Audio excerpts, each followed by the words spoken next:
पवार यांच्या निधनानंतर त्यांच्या भाषणाचा हा व्हिडिओ सोशल मीडियावर पुन्हा एकदा व्हायरल झालाय। अजित पवार यांनी सांगितलंय की हेलिकॉप्टर प्रवासादरम्यान ते अतिशय घाबरले होते, कारण दाट ढगांमुळे बाहेर काहीही दिसत नव्हतं।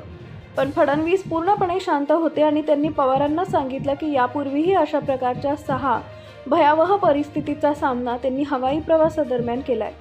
फडणवीस यांनी त्यांना शांत राहण्यास सांगत काहीही वाईट होणार नाही असं आश्वासन दिलं होतं। ही घटना 17 जुलै 2024 रोजी घडली होती। त्या दिवशी हे तीनही नेते नागपूरहून गडचिरोली इथं सुरजागड इस्पात प्रायव्हेट लिमिटेड या कंपनीच्या पायाभरणी कार्यक्रमासाठी गेले होते।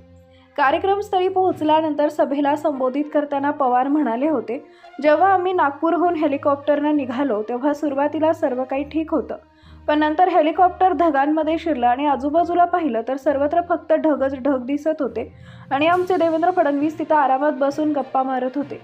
ते पुढे म्हणालो, मी त्यांना बाहेर पहा असं म्हणालो, आपल्याला काहीच दिसत नाही, ना झाडे ना जमीन, काहीच नाही, फक्त ढगच दिसत आहेत, आपण नक्की कुठं चाललो आहोत।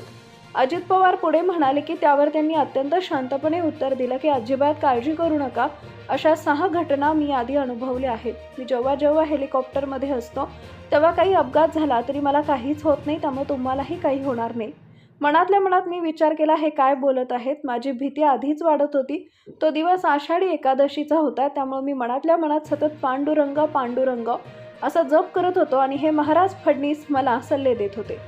फडणवीस यांनी काळजी करू नका असं सांगितल्यामुळे मी शांत झालो आणि प्रत्यक्षात काहीही वाईट घडलं नाही असंही पवार यांनी सांगितलं होतं। अजित पवार असंही म्हणाले की आपण सुरक्षितपणे इथं पोहोचलो, हे त्यांच्या घरातील थोरांचे पुण्य कर्माचेच फळ आहे। त्यात चांगल्या कर्मामुळे आम्हाला मदत मिळाली। पण मित्रांनो, खरं सांगायचं तर आम्ही सर्वच खूप घाबरलो होतो। उदय सामंत माझ्या डावीकडे बसले होते आणि म्हणाले, दादा दादा पहा, शेवटी जमीन दिसायला लागली आहे। तेव्हा मी म्हणालो, देवाचे लाख लाख आभार, आता जमीन दिसतीये। विनोद बाजूला ठेवला तर सर्वांनीच काळजी घेतली पाहिजे।